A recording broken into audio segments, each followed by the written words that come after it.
than last. We're thankful that the Lord has enabled us to gather here on February 7th, 1989, Mardi Gras Day, to be together as a family. We're going to go inside and talk to some of the family members. And most right now, we're talking to my grandfather. How you doing, Papa?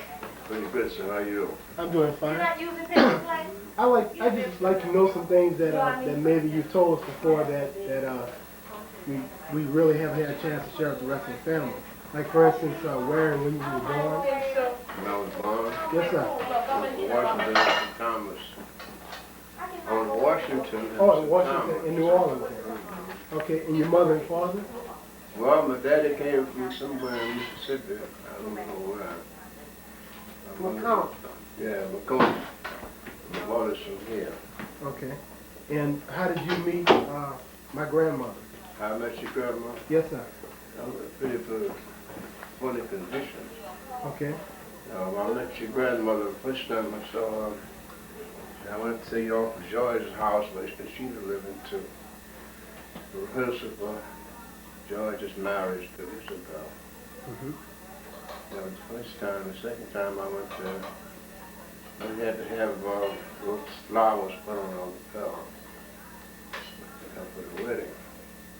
And she was the one that was putting flowers on the milkman's lapel. So when she got to me, she looked at me, she said, Mr. Brown, you look handsome. I said, you don't look so bad yourself. It's like that. The lady kissed me on my cheek. I said to myself, what is this? Mm-hmm. So she went to the next fellow and took care of him. Then we had a big wedding, Isabel's wedding, George's wedding. Excuse me, Paul. Who were Isabel and George? So George was my wife's brother. Okay. Only brother she had.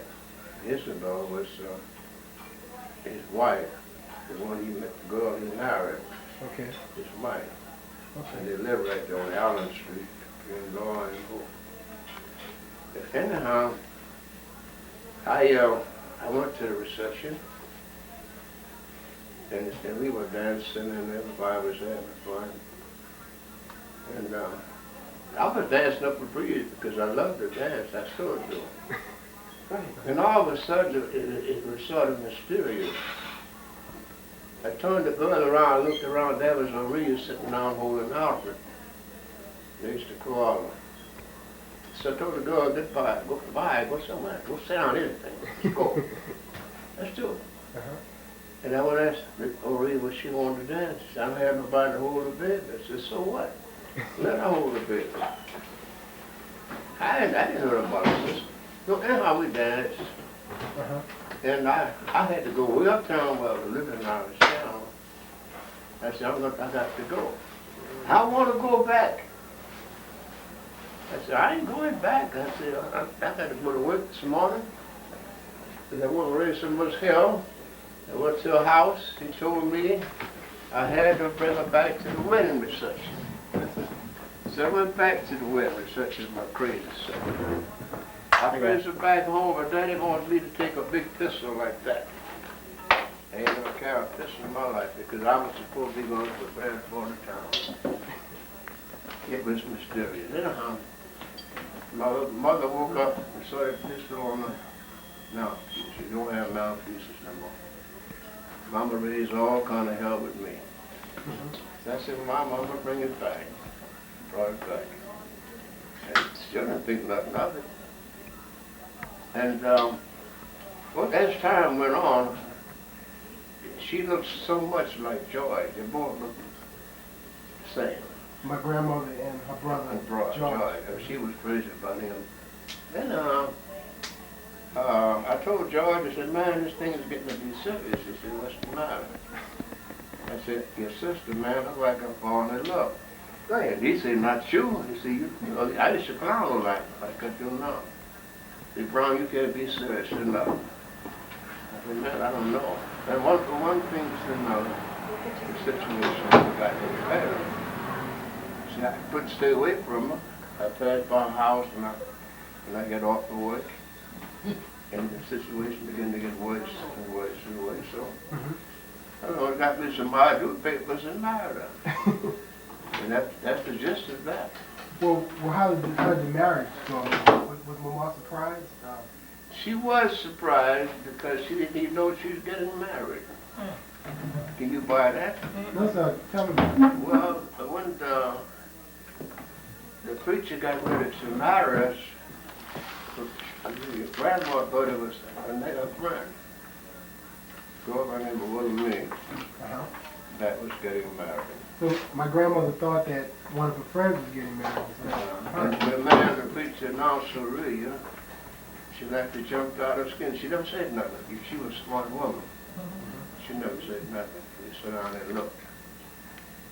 So the man said, Mr. Brown, Mr. Brown, or whatever. And we had the ceremony. She told me after I married her, you didn't let me know you wanted to marry me. I could have put on another kind of dress. Now, I wasn't more concerned about the doggone dress. We get married. Well, I had to go through with all that. But it didn't faze me when I ordered because the woman had me in a go-along. And I stayed in the go-along until she died. What's a go-along? A go-along, but you go along with the person, irrespective of what they do. Whether they do bad or whether they do good. The same as person, you have a rope around a dog. Now you get the idea, and you can drag that clown any way you want him to go. But she didn't have no rope around it. She had something. Wrapped around my hands and my feet as well. I was in bad shape. So you were deeply in love. What's that in love? Boy, you ain't heard nothing about love, huh? I could tell you some things about her. You don't know nothing about love.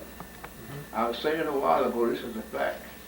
Before I started working on the riverfront, Yes, sir. that woman slept in my arm every night. She was right always when it was any good. In the cold weather, she put her feet by me and she wouldn't move them. You was happy. I had to be happy. What was I do? I sure wasn't going to leave. I said, Ray, wait a while, babe. I said, go put your socks on. I don't want no socks on. And she put her feet by me, Papa. Yeah, I got cold. Because she sleep. Now, other than that, she was cool. She was one of the nicest person that a person could encounter, a person could talk with. She wasn't educated, nor was I. But you think that she was. And she could hold a conversation with anybody. So could I. I still can do it. And people used to talk about both of us, and we weren't educated. So we could speak so well and get along with people. And we both knew how to get along with people. Did you always think that you were going to be able to send your kids to college, or was that your Well, idea? the thing about the college deal, she told me when the children started, before they started high school, my children are going to college. I said, yeah. I said, what are we going to use for money? You see, they're going to college. I said to myself, she's crazy. Myself. Well, she was right. I started working on the river day and night. 7 days a night, 8 nights a week. Like they got killed out there working all night and all day.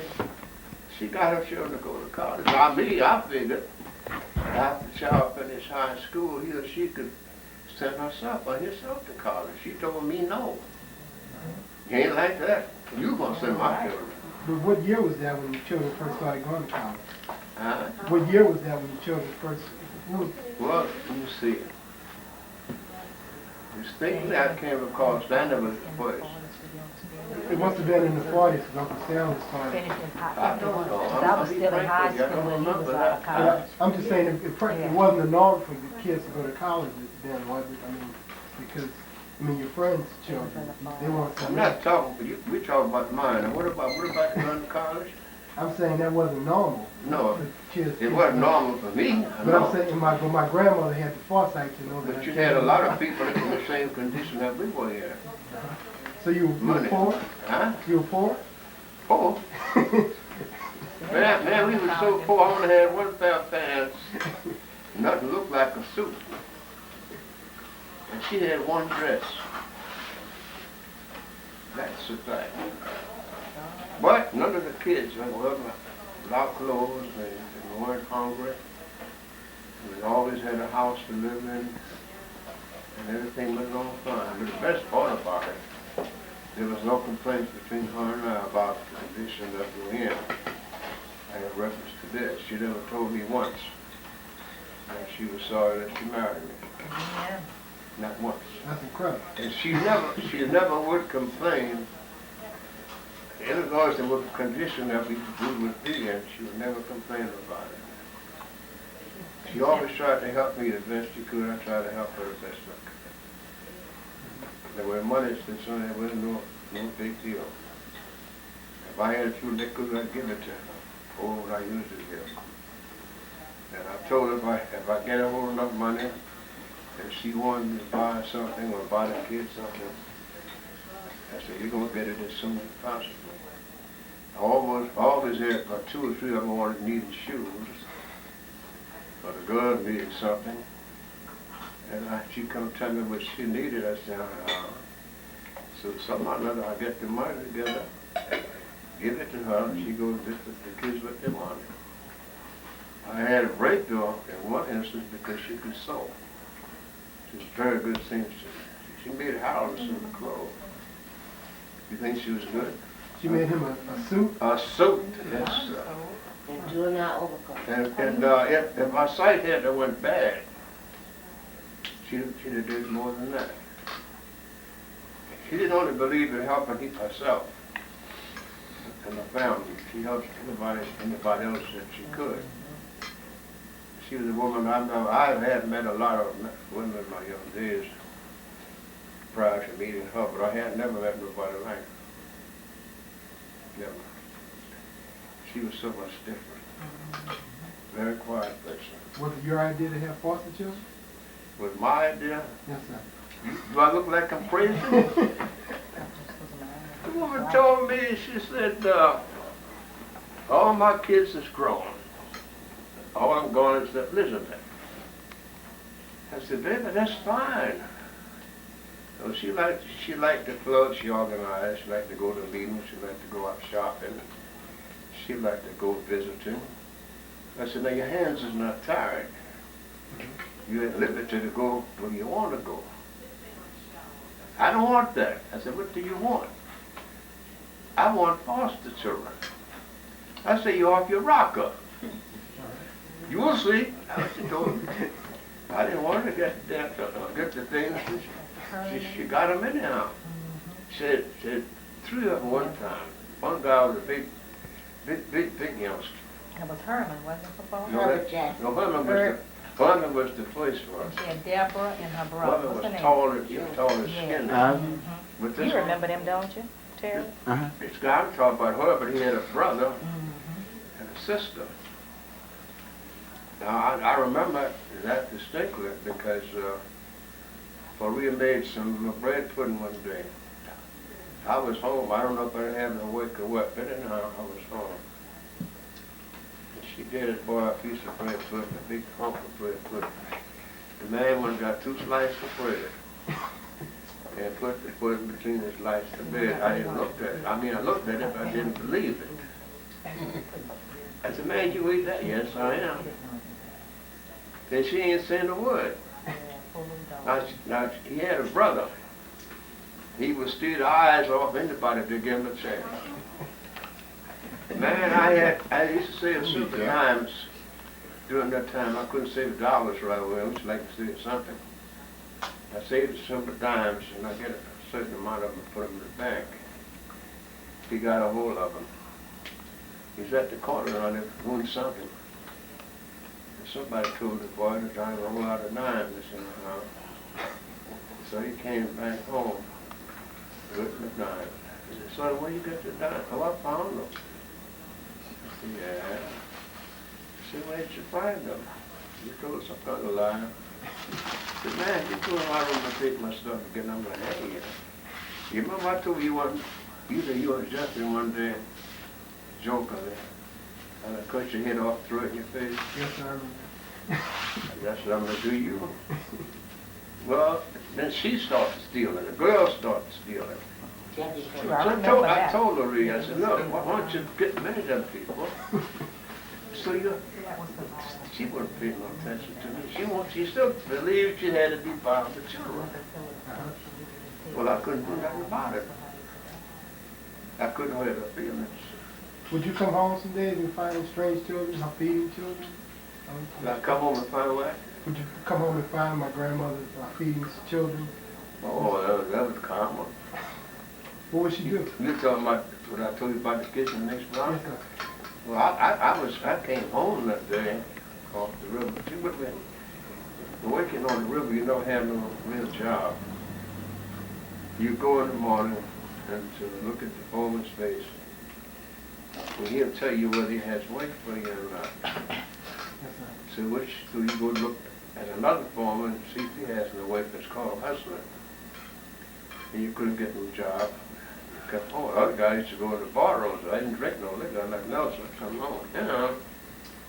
When I came home, there were 6 little kids, about the size of Jason, or maybe a little older. Maybe, but not Jason, but his brother. Stevie. On the other side of the street, the next block. And it was cold. It was cold. And she told me I had to go get them children and bring them here. You want me to go to jail? She never changed. I pulled the children out there, something like that. I said, go get them and bring them here. Well, she's the wheel, I had to move. So I went back to kids and bring them here. Your grandmother used to do domestic work. Find good, real name is house cleaning and all that stuff. And people would give her clothes. And I just asked her, what you bringing all them clothes? She said, shut up. You take the clothes, you put them in the closet. I didn't know what she was doing, but she did. Well, she outfitted all those kids. Every last one of them. Shoes, 6 underwear, kids? everything, huh? 6 kids? 6. S-I-X, yeah. Set them down at the table, not this table, another table, and fed them. And she told me, you go bring them back. I said, yes, ma'am. I'm going back the next block. It's obvious she didn't care whether I went to jail or not. All she wanted was the children. So that's the way she was about anybody's child. When there's this one I'd be walking on the street, she see a little girl, a little boy coming toward her. Isn't that a cute little girl? I said, woman, are you concerned about that kid? You hear what I said? I said, yes, ma'am. She passed by the child, she patted the child on the head.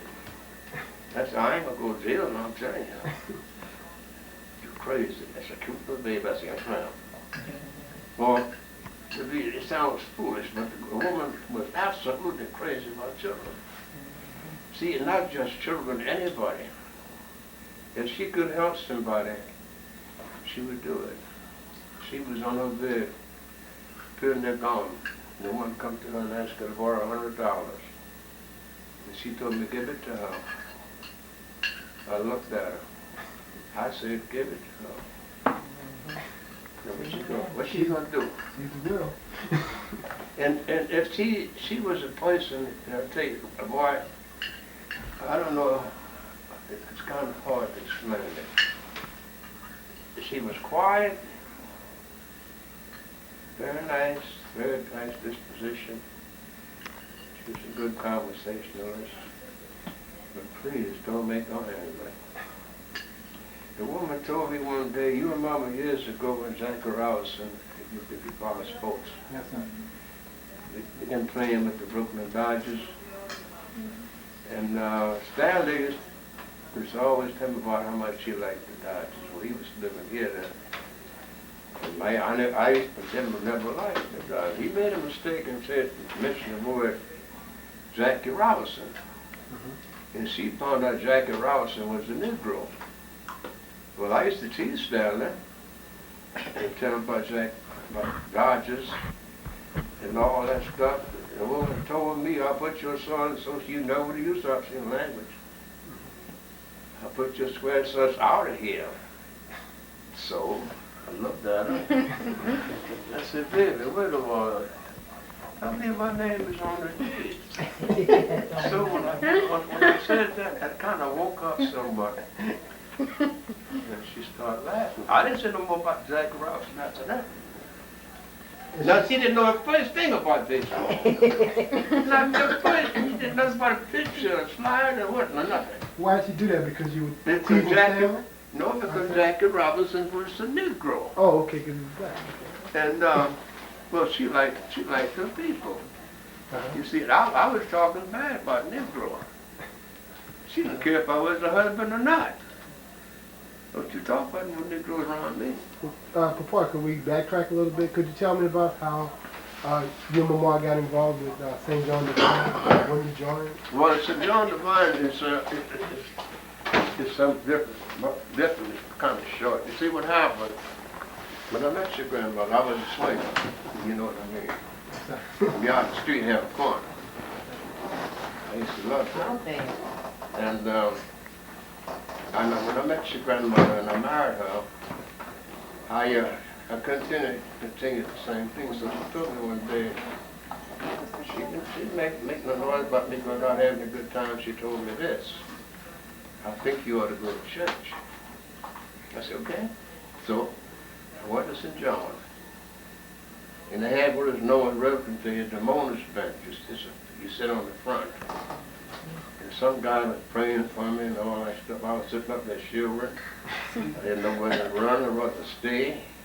I said to myself, if I get out there alive, I ain't coming back. So, well, she was already a Christian. And the same Reverend Jackson, Bud Jackson's daddy, Reverend Paul, he was the pastor then. He came past by my house. And he told me, boy, I said, yes, sir. I'm going to get you yet. So I said to myself, you're not going to help it. It sounds kind of, but anyhow, I came home one night, from work one night, and I told her, I said, kid, I think I'll go to church tonight.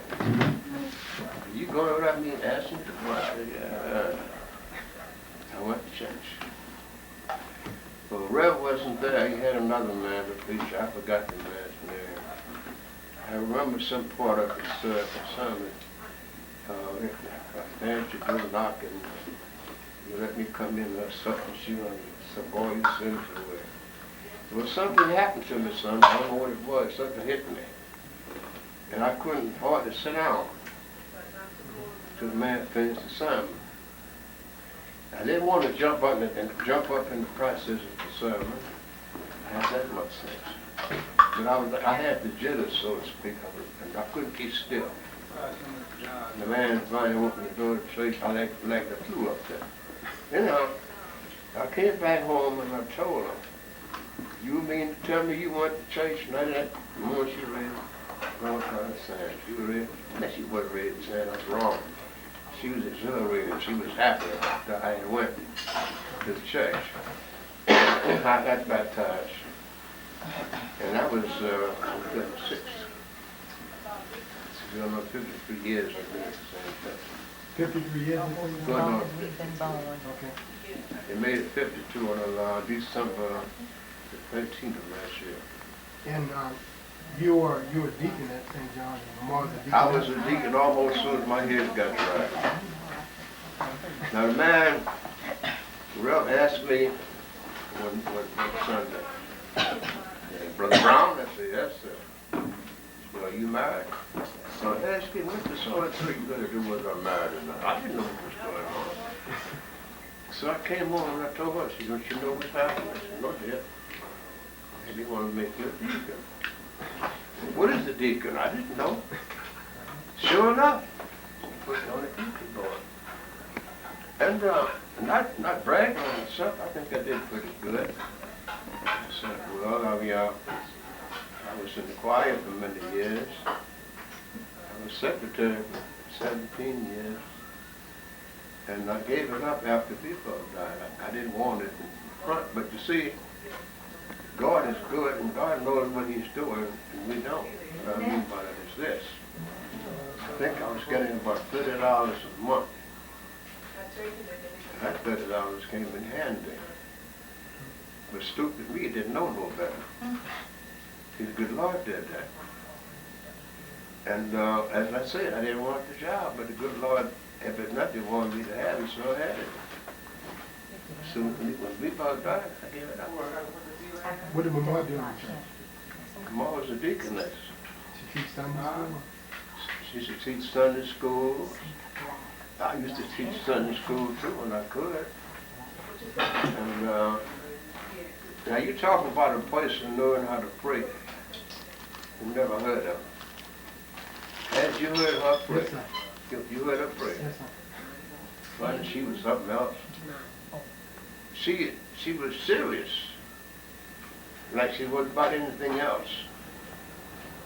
And you never hear her joking with nobody. But I found that out early. Y'all like to carry on. Why don't y'all get up?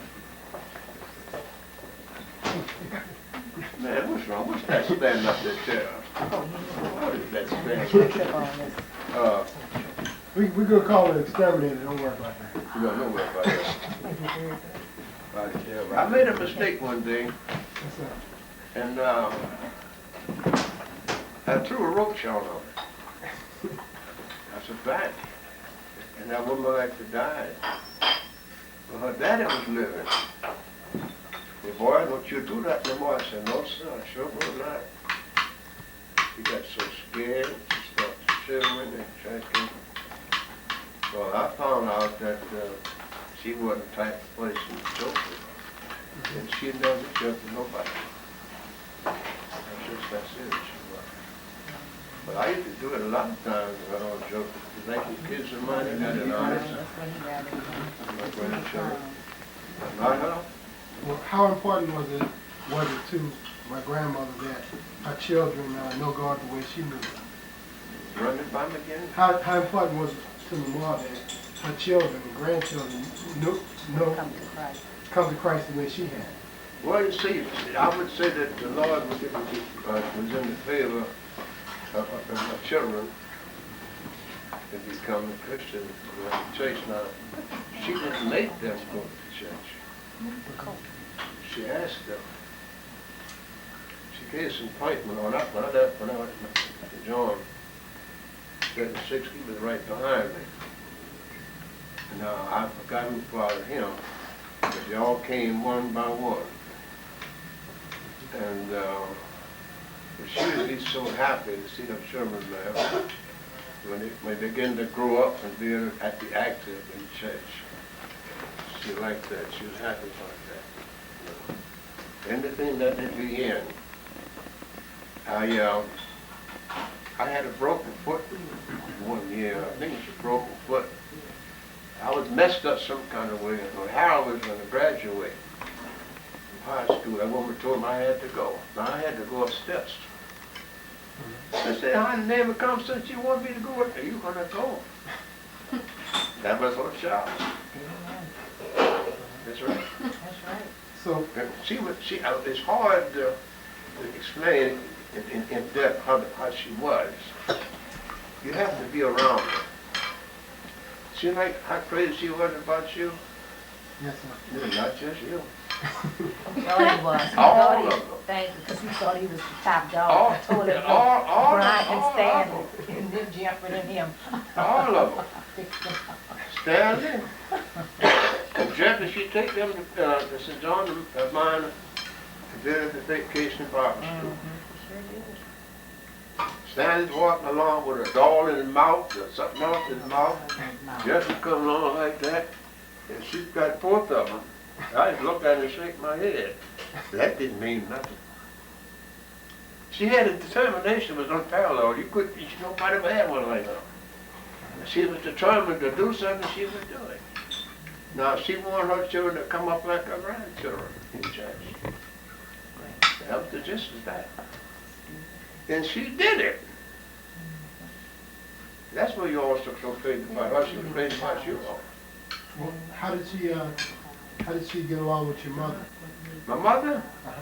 And they got along fine, with one exception. Uh-huh. Exception is this. Mama thought the children should be reared one way, and Maria thought they should be reared another way. That fella right there, Elizabeth and something, Jewel. Mama didn't want Maria to tell them nothing. Maria told them no. So she told me one day, she said, my mother's dead, my father's dead, and you have your mother. Your mother and I engaged in an argument, you take sides with your mother. I said, that's what I do. Yeah. Well, I ain't gonna do that no more, baby. The argument was all about kids. Nothing to it. Mama thought the sun rose and shine on this guy. See, Elizabeth and Jewel? Oh, my goodness. I thought she was going to listen to people. Now, Rosanna's a whole lot like me. She's got a lot of devil in her, you know. And she used to tease Mama a lot. And from the time they got pregnant, and Mama told her, you're a wench, you're a red wench. Whatever you carry, I hope it drive you nuts. Now, she was talking about Kevin. She was right. You know, we just had, what's the word? We had a good happy family. Everybody was together, all tuned in together. In spite of being poor? Right. If you didn't know us, you wouldn't think that we were poor. What about Nobody complained. What about during the Depression? Well, during the Depression, it was catastrophic. But, we been out pretty good. We lived off of shortcake and syrup quite a while. We used to get them big 24 small pound bags of flour. Mom got a big skillet. She made the shortcakes. I had syrup. And we glad to get that shortcake and syrup. Mom made that every day. We never got no steak. Chops, nothing like that. Yeah, as I said before, nobody complained. So where did you first start working at? You met Ma's brother at the sugar refinery? Well, I didn't meet him at the sugar refinery. I had been knowing him for years. I don't recall if he started working there before me or what. But he and I were good friends. Okay. See, him and I had to be good friends because when he got ready to get married, the guy, poor boy's dead, and he wanted him to stand with him in the wedding. Boy, I couldn't do it because, he had no clothes to wear. I'm not so bragging, I had plenty of clothes. I used to get my clothes made. All they had clothes to dress in. So he asked me, he said, Brown, will you stand in with your place? I said, okay. That's how the mess started. See, if I had got messed up like that with that crazy guy, I would never been married. Man, look, I said I was married till I got to be about 40. Why? I wanted to have fun. And here she come along. That's it. Never had a chance. Never had a chance. I was more shocked than anything else. See, the best part, it wasn't no one-way street. That's what makes it a marriage. That both people are very much involved, one with the other. It's not that I like you, you don't like me. Roast it 3 times a week, man. No, it's not that. Could you tell me about working on the river, where you started and the job that you ended up with? Working on the river, well, it's kind of a long story. That I time. have to start from something else. I was working at the American Sugar Refinery worked down there 17 years, was wasted down there. And my dear cousin that died last year, Anthony, he called me and told me about, he said, cuz I think we have a better job for you, to make about $8 more a week. I'm gonna call that. I said, sure. So I'd go to work at 4 o'clock in the morning, and I called him too. You want me to tell you the whole story? Yes, sir. Okay, so the guy hired me. And my cousin asked me, his brother-in-law and me. And we worked on the wall. Okay. So I told the guy, I said, no, I don't work on Sunday. It's all right, Brown, you don't work on Sunday. The reason why I told the clown I didn't work on Sunday, because I found out if you work on Sunday, you have to take a day off during the week, there's no percentage in that. So anyhow, he came to me one Saturday and he told me, he said, Brown, you have to come in tomorrow. I said, who's coming tomorrow? Not me. I told you, I don't work on Sunday. So he tried something else. He said, well, if you don't come in tomorrow, you don't come back to work. I said, I'm not going to buy that either. I said, let me tell you something, man. I don't mind working. But I ain't going to take my stuff off you and nobody else despite the fact I have to. He said, if you don't come in tomorrow, you're going to be put beside us. I didn't know the clown had that much power. Anyhow, I left. I went on the river that Monday. I didn't know what I was doing. I knew a lot of guys out there. So he said, Brown, you want to work out here? Yeah. So I started unloading cars, loading cars. So a fellow I had known for many years, he told me, he said, boy, so you too good a man to be waiting and stuff like that for the cars. They want you to join the Longshoremen Association. I said, I don't think I want to be bothered with that. Then finally, I did it. And I started working on it. Same boy, Jimmy Thomas, that died. The good Lord is good, son. I advise you to stay with him. I went out there on Saturday evening. I was dressed pretty good. Brother Mosley, that's what he used to call me. I said, yeah, baby. What are you doing out here? I said, man, I'm trying to find some work. You want to work out here for sure? Sure. So he got me a job. I worked 3 hours on the job. Something happened to the winch. The winch broke down or something. And he told me prior to that, he said, now you come out here Monday, prepared to work, bring your tools. We needed hooks, gloves, changing clothes. You get your work and you change your clothes out there. 7 out that Monday. And he began to get the job. I didn't know what I was doing working the ship hole. A lot of people would show me. Even Jimmy, he had a chance. He come down the ship hole and showed me how to handle cargo. The guy I had working for, I had been knowing him for so many years. He told me, come here, Brown.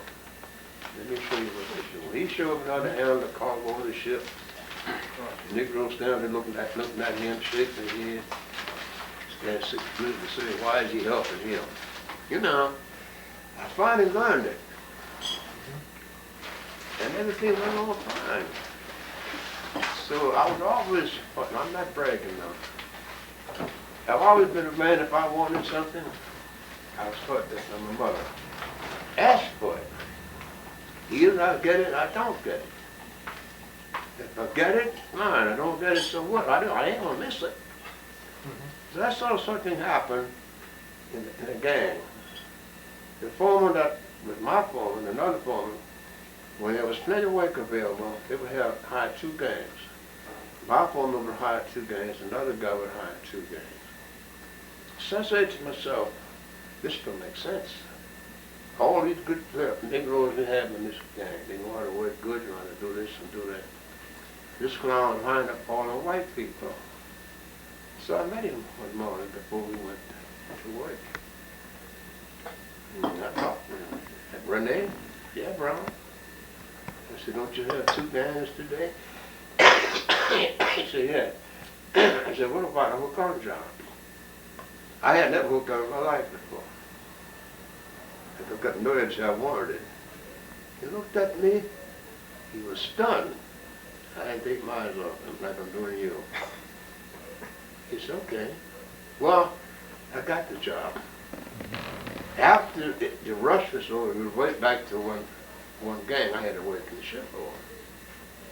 The Negroes saw me out there and I was working out there in the other gang. They raised sand. I must have been going to the man's place, cutting his grass. I was giving money. I was buying liquor from him. I didn't say nothing. So the Lord fixed it so one of the guys was working the gang on outside. He had two jobs too. He used to work on the rig, power rigs. And he didn't come in this particular time, so Randy eased up to me.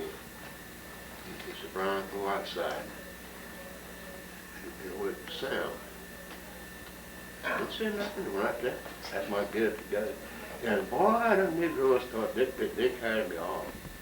They hollered at me so they carried on. I didn't say the word. And I kept the job for 17 years till I left. Now all that was the making of the good Lord, not me. See, so that enabled me, not me. The Lord enabled me to send my kids to school, buy them what they never had before. If they was it, they'll tell you. I used to buy things for those children that they had never had before. Foodstuffs and what have you. And the bottom line, it still is, I still love my children. I always did love my children, I always will, as well as the grandchildren. Well, that's about what happened. And through that area, the good Lord blessed me and her to accomplish those things. It wasn't that we did it. I have to say this. People have told me repeatedly what a good job I've done with my children. And I have to tell them that they weren't right. I said, what happened between my kids and me and my wife? The good Lord made those things available. Oh, Mr. Brown, not you. You can work on that road, you work day and night. You'd be so tired you couldn't hold the spoon up. I said, well, good Lord gave me strength.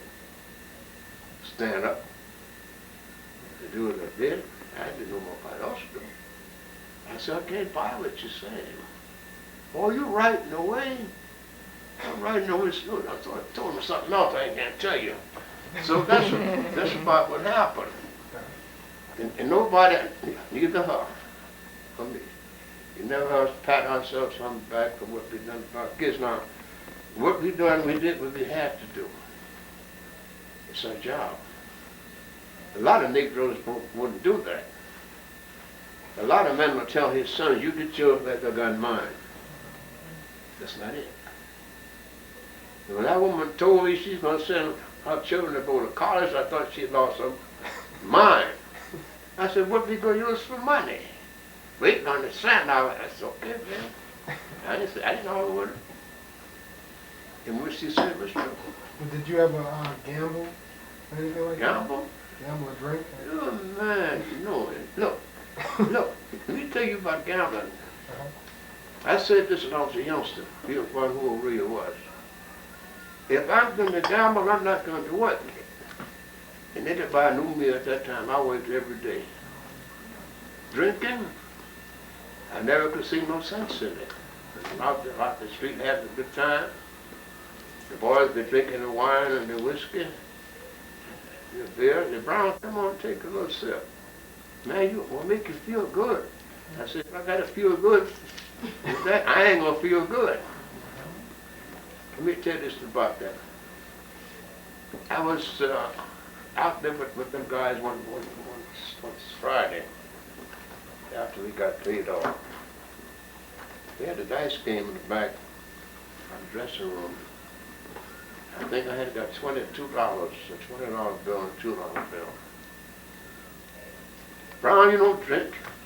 You don't do nothing. You come give us a plate. I said, man, I want to be by with you. I put my crazy up, I put $2 down. I don't know what the point was. The guy told me, well, you got $20 more. I said, I'm going to keep that $20 too. Man, if I went home without no money at all, my daddy would kill me. See, back at that time. No baby, no gambling. In my worst vice is cigars. It's always been my worst, cigars. Okay. Yeah, if I had it since yesterday, listen to her, I wouldn't be smoking now. Because she told me I used to have those attacks of asthma, I couldn't smoke. So she asked me one day, why do you smoke? You know you have trouble with that, but why don't you leave the cigar?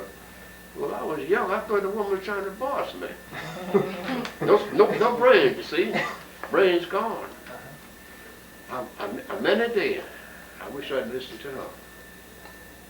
And she found it funny when we had that, I did smoke. As soon as I got that, I started smoking. Which didn't make sense. But I didn't pay no attention to her. So I said I was sorry. Anything else you want to know? I tried to get you all to see the necessity. If you become parents, some of my grandchildren are parents.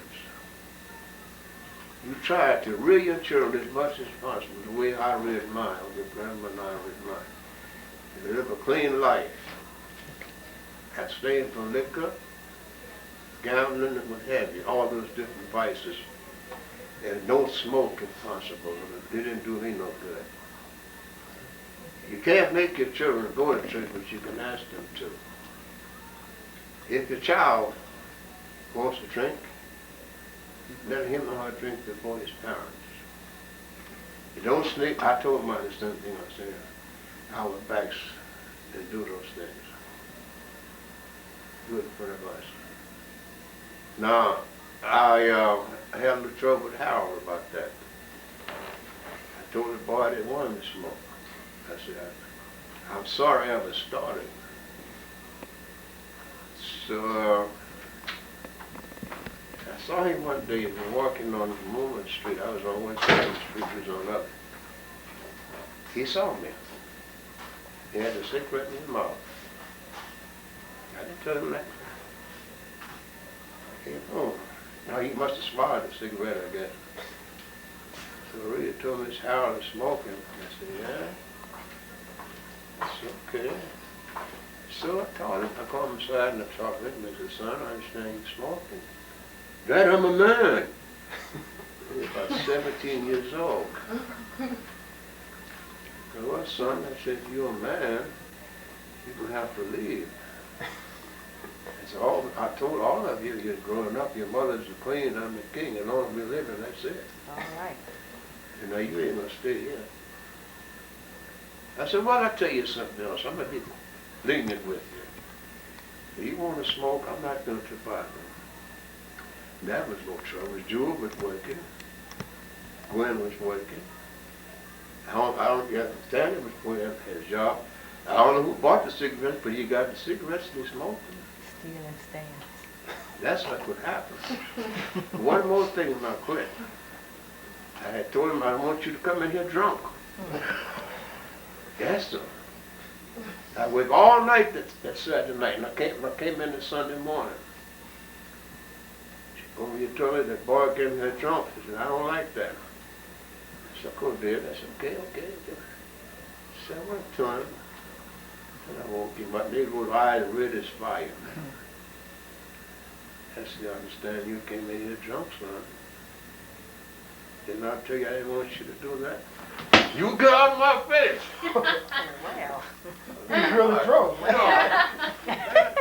I grabbed that Negro with being a man, and then I grabbed that Negro with my left hand, I pulled him to me, and I drew back with my right hand. My mama screamed, Maria screamed.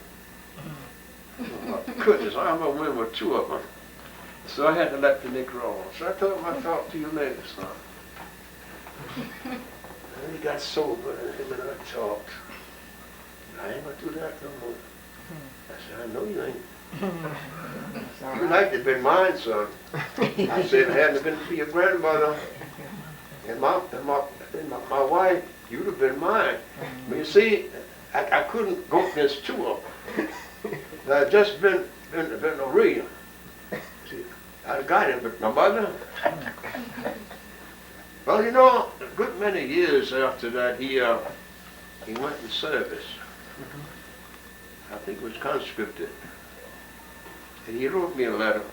He said that, Daddy, I'm so sorry I acted the way towards you. He said, you were trying to help me, and I didn't know it. I can't remember all the stuff. I do remember some of it. He said that as long as I live, I love you in my grave. Because he was good to me and good to all of us. And I just got on the line. I don't have much over it. What about and Jew's gonna be mad at me if you don't say anything about her. Huh? Is there any story you want to tell about Aunt Jew? Did she ever give you any trouble? Jewel? Jewel was sort of a person that she wasn't too much on getting in trouble. See, what Jewel would do me, she'd fake a cry. See, now, let me put it another way. Whipping my children wasn't my bag. Now, he's sitting over there, and two of them were sitting over there, they can tell you. I would talk to them. And I thought about talking to them, I would get through to them. Now, if I hadn't made a mistake and brutalized my children, I would have been long gone. I'd been gone. That would have killed me. You better believe she would. But you see, what I would do, I'd talk to them and try to get them to see the necessity of listening to what I had to say. Now, they look at it from another angle. Suppose I was a booze hound or gambler, I couldn't talk to those children. I'd be talking to them, but they would pay no attention to me. They didn't have respect for me. That's another thing I want you to understand. If you ever become a parent, make sure you respect yourself. And you become a father. I got myself saying, I'm going to put it another way. If you're married and you become a parent, make sure that child respects you. Now, you're going to have to respect yourself first. Now, if you don't respect yourself, you can't demand no respect. Not like anything else, like you're an adult now. If you don't respect yourself, you can't expect nobody to respect you. Another thing is character, class. Those three things that you should have. Character, class, and respect. It's not funny for me to have that, suppose I was and my wife if we had it. We were two poor people, but we had those things I mentioned. And the people respected us. There's all kinds of ways of doing things. And make sure you do the right thing. And another thing I want you to remember, that's doggone cold, is to learn how to think. Don't just do things like you want any kind of way. You think about it before you do it. I'm going to give you an idea what I have reference to. And I'm waiting that stick refinery. This one's good. This old clown down here was trying to be a superintendent, an aspiring superintendent. He was rotten as he could be. He knew I didn't like it. I'm like that now. If I don't like you, I'll tell you I don't like it. And the old superintendent, the real one, they were walking around together, and they stood behind me while I was waiting on my machine. Well, the machine wasn't working right. So I had to pull the sacks back to regulate the screws on the machine, and you go ahead to work. So the super told me, he said, I can't say with the term, I can't use another term. You watch what she's doing, you wouldn't have to keep putting the sacks back. So I turned around and looked at that clown. So I said, don't say it, Brown, I said it anyhow. That guy was trying to be a superintendent told me, you shut your so-and-so mouth. You're too smart. And son, I felt like the blood was going to pop come up to my head and pop out. That's just how angry I was. But I didn't say anything. Had I said anything at all, you know what happened? I wouldn't have had no job. You know who suffered? These kids and my wife. So I had to keep my mouth shut. That taught me a lesson. Think before you speak. And I've been doing that ever since. Son, if I had told that clown what I wanted to tell him, it's like I had inherited $1 million. My hands was tied. I couldn't say nothing. So I said to myself, the good Lord let me live with the readiest kids to be men and women. That clown and none of them been there to tell me nothing. Well, I had 2 experiences waiting on the river. And I got the guy straight. I knew everybody was straight. Elizabeth wasn't gone. She said, grown. And the rest of them was grown and gone. I didn't have to worry about nothing. After that, nobody bothered me. But son, you got to be straight. You got to be straight with people. Now, your family, you want to run on and joke with your family, it's fine. But don't let nobody call you nothing but Wayne. Not no idiots. See, I didn't let them people do that on the road. There had a lot of guys waiting out there with different names. People ask me right now, Mr. Brown or Brown, do you know so-and-so? They call that place's name. I don't know him. Everybody's idiots. They tried that with me. They say, no, you don't do that to me. I don't care if you speak to me or not, because you gonna call me Brown. Why? It's never mind why. You get my eye up and I start to talking to him. But it didn't bother me. You got to have your own mind. You don't let nobody else do your thinking. You do your own thinking. No. For this reason, if you make a mistake, if it don't go right, you make it on your own. You do it, someone else tell you, then you won't kick yourself all around Canal Street. If you make a mistake, you make it on your own. Anything else? Yes, tell us about your grandfather, Dan Stanton. Well, my grandfather, Dan Stanton, I don't know nothing too much about him other than I saw him when I was about 5 years old. My mother told me that was my grandfather. He was a tall man, about tall as Rev. He wasn't heavy. He wasn't heavy like Rev. Beautiful complexion, cold black hair, and his face was like stone, cut out of stone. Beautiful man. One time, I saw him. No more after that. Now I can tell you about my two aunts, my mother's aunts. One was named Lily. Other named, yeah. Well, they're both dead. Lily was, if you saw her, you'd have loved her. Down to earth person. Beautiful woman, cold black hair. And she was nice as could be. Aunt Margaret, she was a nice person. I'll never forget one day I was a little kid, I forgot how old I was. Mama said, I'm going to take you for Aunt Margaret. I said, yes ma'am. She brought me back to the house. And she had a ham in the house, so she went and bought some, I eat all that stuff then and mustard. And I was a happy little fella, but I like ham, you know. Well, Aunt Margaret would talk to me and she'd play with me. Oh, yeah, she was so nice. But the one I wish I could have met this was Aunt Lily. Now, as I said before, she was down to it. She was a person that you could talk to. Matter of fact, you're always crazy about me. I used to tell Aunt Lily, I said, baby, look, don't be walking around without no shoes on. Yeah, hell with the shoes, pardon me. I said, well, she go pick up something in there or something, so what?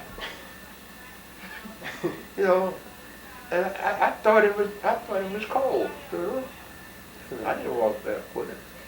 But she almost told me to go to hell. So I had to leave her alone.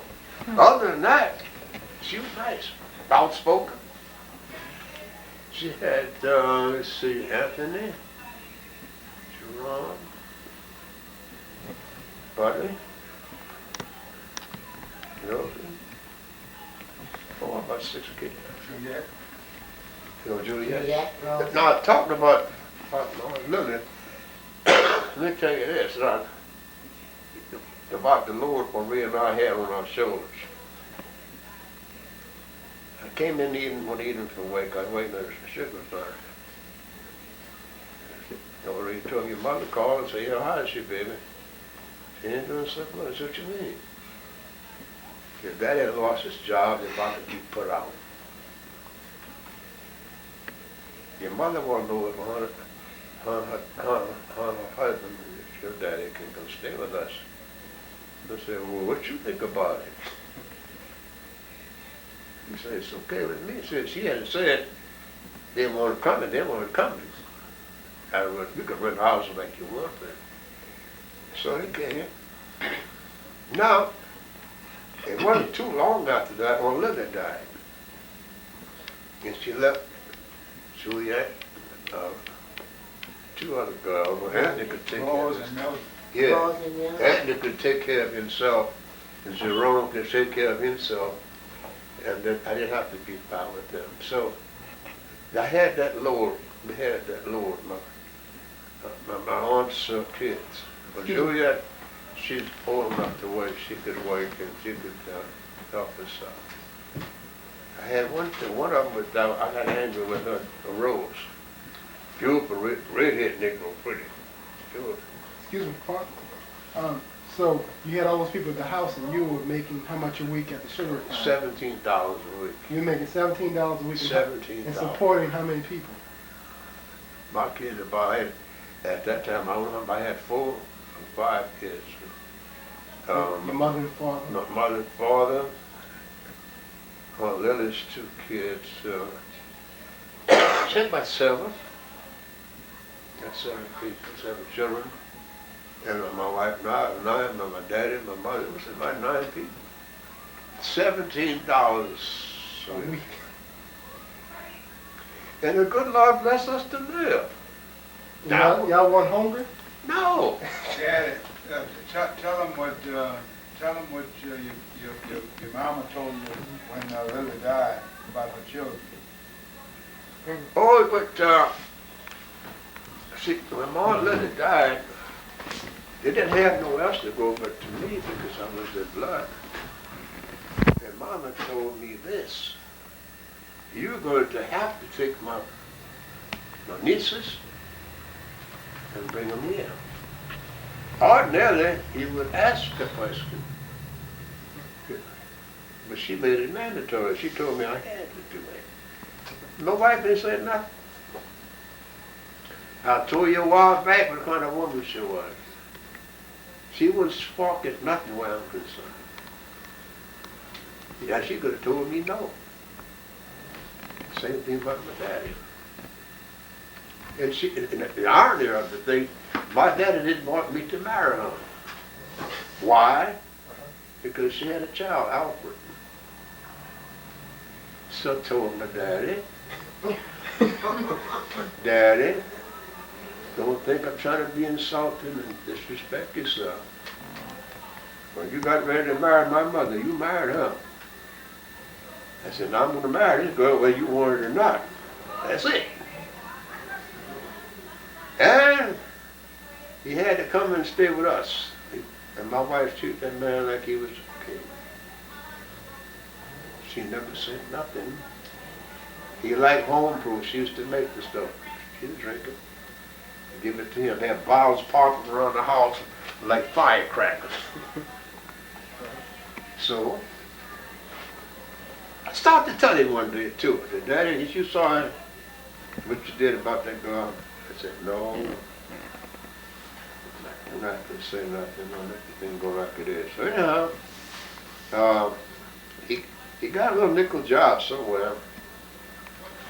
He wasn't bringing none of the bread home, so I told him, I said, Daddy, you're doing right.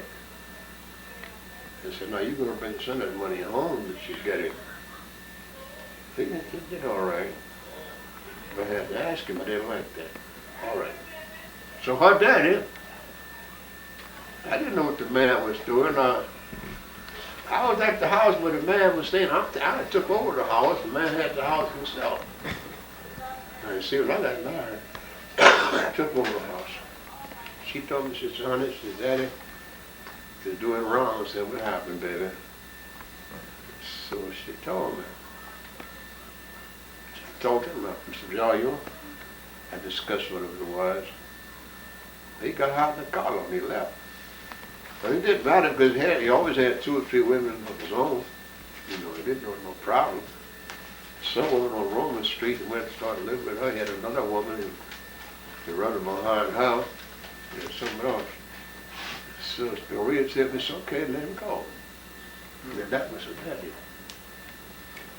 And one mistake I made with that woman, when her brother died. Right in that center right there. She fell on the floor. some bump in the head on the floor. I looked at him, I grabbed her, I talked to him, like a man who talked to his wife, softly. And I wasn't getting nowhere. I love my brother, all she said. And the devil made me leave that woman on the floor. Son, I'll never forget that. I still believe I had a lot to do with her death. Now, if I had her picked up off the floor like I should have, I believe I'd have been on better. After that, she had all kinds of trouble. Her eyes, what have you. Because she was stubborn, I got stubborn. And I always regret that. Look like I could have done better, you know. And she kept on saying how much she loved her brother. I could understand that. I knew she loved her brother. But some people get to a place where they get start to move to those tantrums. And if you get angry, I'll never do that more than nobody else. I believe I had a lot to do with the problem. But I couldn't get her to listen to me. I don't think so. And now that's about the gist of that. Okay, what about, let's just stand down your mother. We talked about it. What about what? What about your mother? Is there anything you want to tell us about your mother? Well, how she Mother. made, how she could cook and make potatoes taste like meat. Well, my mother was a miracle woman. She was a person that was very, very exceptional in anything. Cooking and keep the house. Anything. Excuse me just a minute. The wife, with the children, you dress them. Taking the babies, she would take care of the babies and all that stuff. And she would cook. And she had a soft disposition. I would make her angry sometimes. And when I make her angry, she put my water on, so to speak. And what I had reference to, Mama used to like beer. I used to try to tell her, Mama, I'm your son.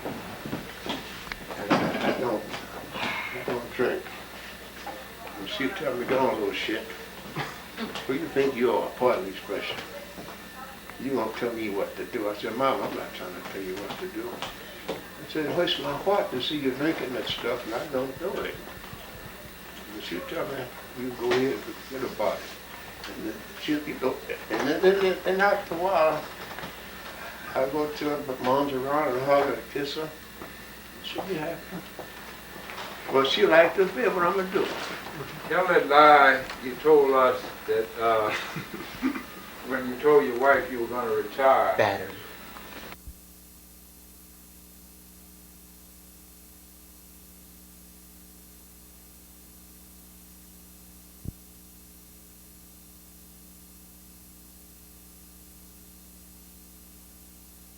This is Wayne James, your interviewer.